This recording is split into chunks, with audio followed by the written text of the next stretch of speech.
This is the Influencer Entrepreneurs Podcast with Jenny Melrose, where I strategize with business owners on how to grow and scale their businesses to hit their income goals.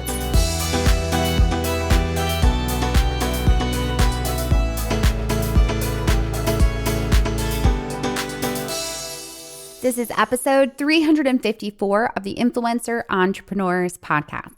Today, we're going to talk about 13 tips for new bloggers. We're really going to jump into discovering essential tips that are going to help unlock the secrets to building a successful blog and establish your online presence.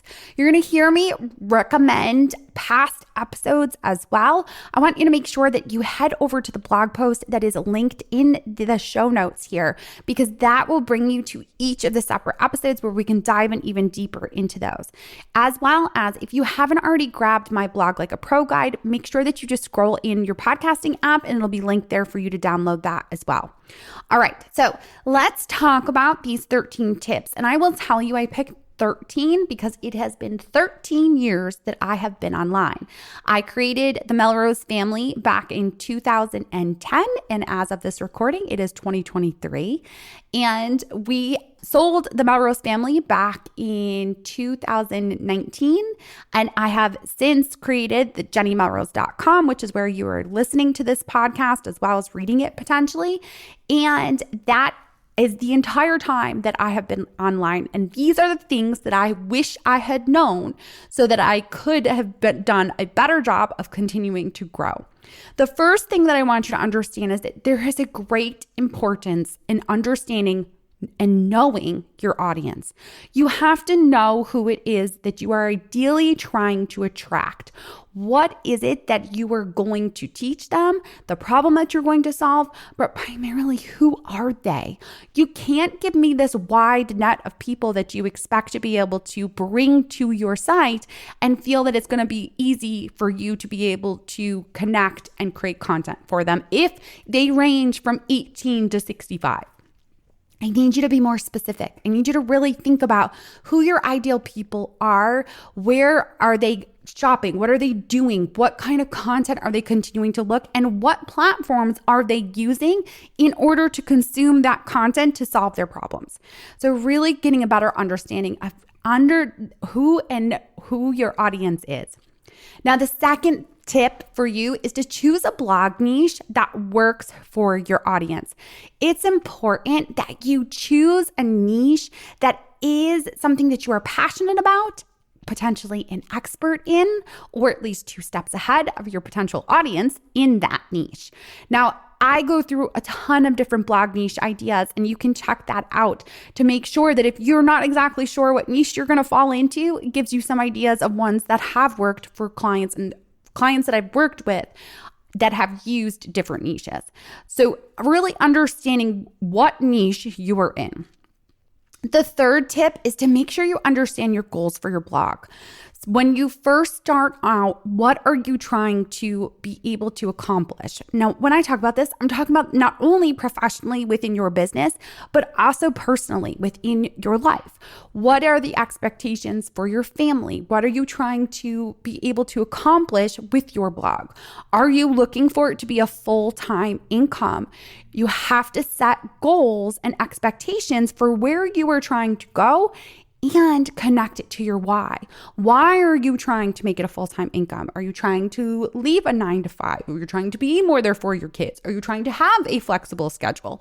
Whatever your why is, it needs to be connected to the goals that you are setting.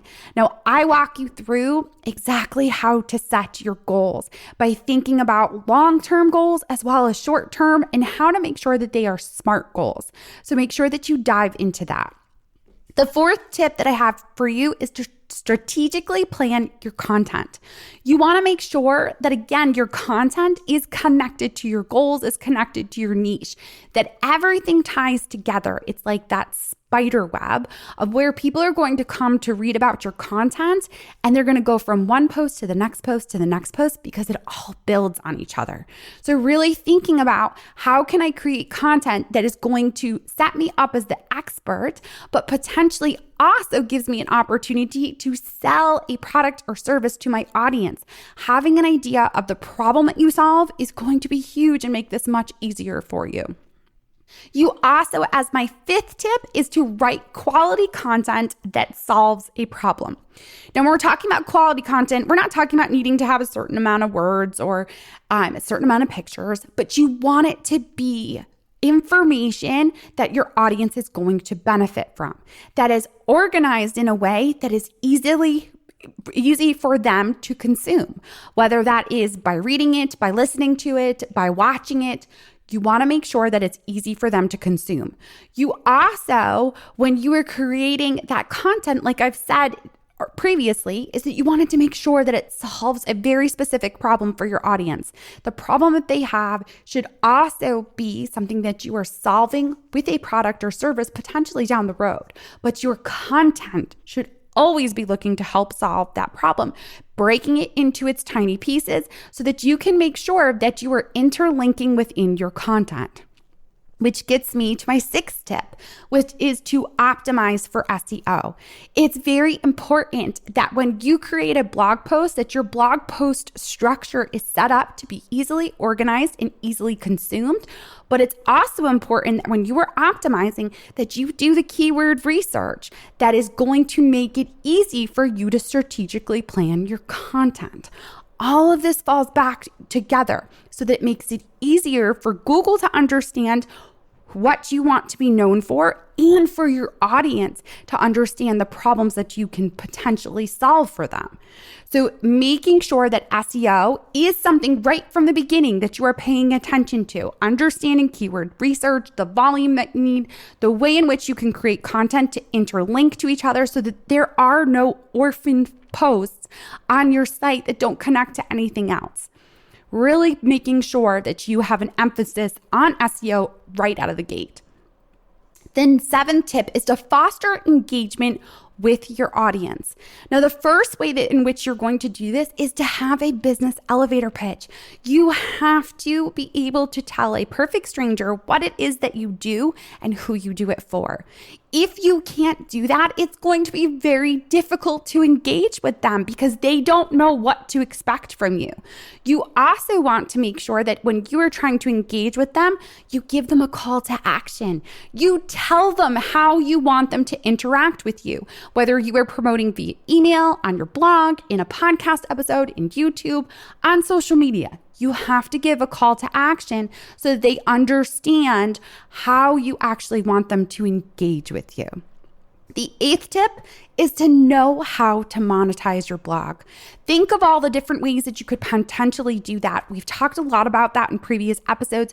You have the opportunity for ads and sponsor posts, affiliate income, your own products or services, a digital product or service. So really starting to think about how you are going to monetize is going to help you be strategic when you are creating content, because then you can send them down the road of showing them that you can solve the problem for them. Now, the way in which you would send them down the road is my ninth tip. It's to grow your email list from the beginning. You have to have an email list in order to continually have people coming back to your content. Now, notice you haven't heard me talk about promote your blog on social media yet. You don't regularly hear me talking about that because it changes all the time. But when you are growing an email list, that is something that you will always have. So if you do it right from the beginning, showing them what you're an expert in, giving them an opt-in in exchange for their email list, and then being able to continue to engage them with a nurture email sequence to potentially then send them to a sales sequence for your product or services. This is how you create a funnel for sales that makes it easy to continually sell to people while you are sleeping.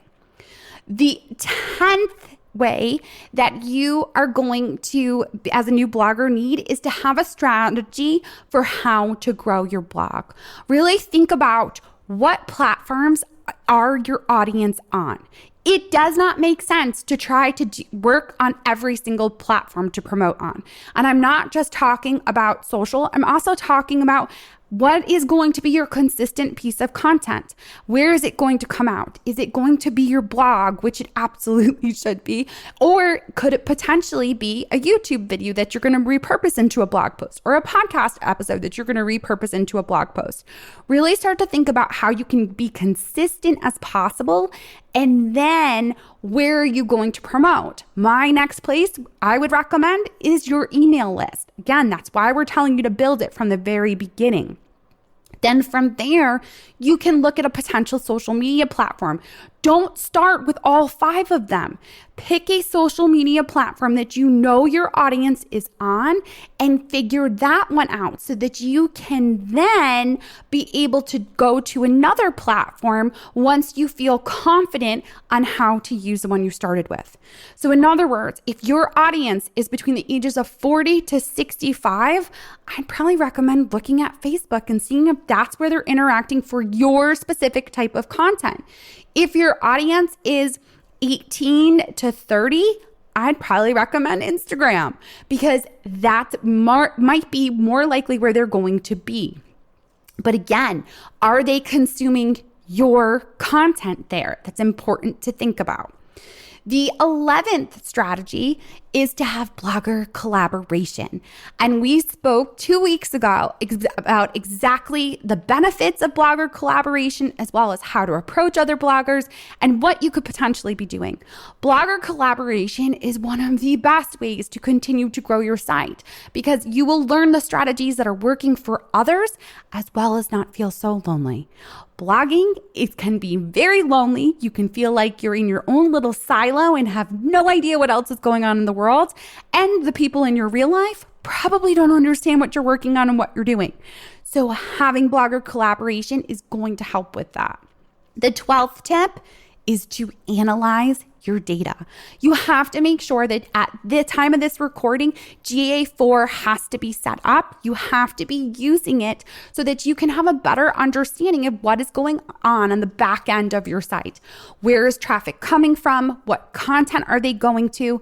And then I would also recommend that you have Google Search Console set up so that you can have a better understanding of what Google is already ranking you for as far as your keywords and how you can potentially improve upon those key terms and continue to create other content that is going to be able to interlink with, again, that strategy for content.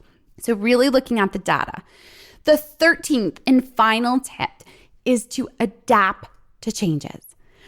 We, in the past 13 years of my online professional career of blogging, have seen a lot of changes. We went from a time where blogging was just a thing that people did to talk about their food for the day or the trip that they went on with their kids, to being very strategic, understanding SEO, having these ad companies that are able to bring in thousands of dollars per month for bloggers because they understand how to grow traffic, to then going into COVID and seeing that what exactly is social going to look like? COVID changed a lot of that. We saw Instagram and TikTok and it got very flooded and saturated because there were so many people home that now thought, I'm going to be TikTok famous and go on there. The issue becomes when you look at only social media and changes like that, you're building your business on rented property. So those influencers that we feel we are trying to elbow out of the way, you have to always remember that is that where your audience is? Or is the audience on TikTok looking to watch funny videos that are going to have them dancing or talking about ADHD or whatever it might be?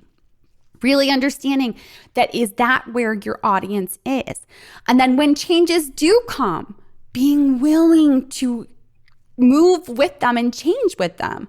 We have heard so much about blog writing with AI and how we can really make sure that we are utilizing our time best. It is only going to continue to improve. So being willing to test something out, being somewhere where you are getting the most up-to-date information. You're a podcast listener, so you're obviously looking to continue to learn.